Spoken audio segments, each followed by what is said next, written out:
دلوقتي هنتعرض لمفهوم انا عن نفسي بسميه البودي جارد. ايه البودي جارد؟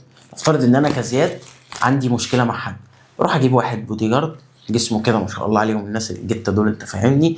بعد ما اجيب البودي جارد ده بيخش يحميني من الناس دول، ما يدخلش الناس دول ليا. هنفترض حطه على البيت ما يدخليش الناس دول جوه. ده اللي الميدل وير بيعمله بكل اختصار. الميدل وير هو الجارد بتاع السايت بتاعك. يعني في مسلسل دلوقتي اسمه بطل العالم بتاع عصام عمر، هو المفروض جارد، فالممثله اللي معاه جابته عشان يحميها من الناس، فهو جارد فما يدخلهاش الناس بكل اختصار.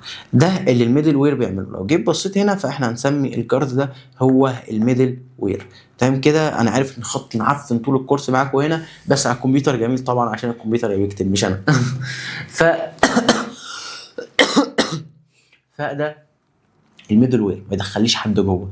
عايزين ناخده بمثال عملي. احنا هنبني زي ما متفقين، وقبل ما انت تشترك الكورس شفت الاعلان، احنا هنبني اي كوميرس كامل.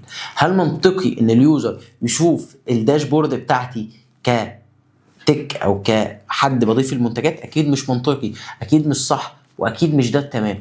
فالتمام ايه يا عم زياد؟ التمام ان انا لو الرول بتاعي ادمن، زي ما اول درس اتعرضنا له خالص في الجافا سكريبت لما اتكلمنا على الاري، الرول بتاعي ادمن دخلني. لو الرول بتاعي يوزر عادي ما تدخلنيش. لو الرول بتاعي ان انا اكونت مانجر، ان انا محاسب او اكونتنج او اي حاجه، دخلني على حاجه معينه، يعرض لي حاجه معينه وامنع عني حاجه معينه. طب ده امن؟ ده امن بنسبه 99%، الا بيبقى فيه مستقبلا ثغرات بتظهر، وده اللي بيخلينا نروح نحاول للليتست فيرجن اوف نيكست جي اس عشان بتظهر فيها مشاكل. طب الليتست فيرجن ده بيحصل ايه؟ تابعني على الفيسبوك، بعرض المشاكل والباجز اللي بتبقى في الميدل وير، وبنحاول اوصل معاك لاحسن ليتست فيرجن تقدر تستخدمها. ودايما دايما دايما دايما حاول تخلي السايت بتاعك مبني على الليتست فيرجن بتاع نيكست جي اس.